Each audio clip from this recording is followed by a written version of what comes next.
GSPS CMBನಲ್ಲಿ ಕೆಲಸ ಮಾಡ್ತಾ ಇದ್ದೀನಿ, ಸಮಾಜ ವಿಜ್ಞಾನ ಶಿಕ್ಷಕನಾಗಿ.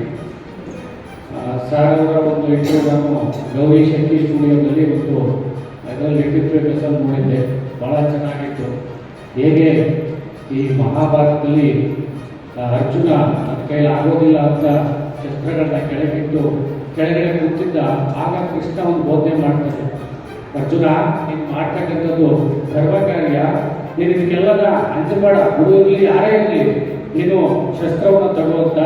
ಆ ರೀತಿ ಇವರ ಒಂದು ವ್ಯಕ್ತಿತ್ವ ತರಬೇತಿಗಳು ನಿಜವಾಗ್ಲೂ ಕೂಡ ಎಲ್ಲ ಉದ್ಯೋಗಸ್ಥರಿಗೆ, ನಮ್ಮ ಶಿಕ್ಷಕರಿಗೆ, ಸ್ಟೂಡೆಂಟ್ಸ್ಗೆ ಎಲ್ಲರೂ ಕೂಡ ಉತ್ತಮವಾದಂಥ ಒಂದು ಆ ರೀತಿ ಕೃಷ್ಣನ ಬೋಧನೆಗಳು ಅಂತ ನನಗೆ ಅನ್ನಿಸ್ತು.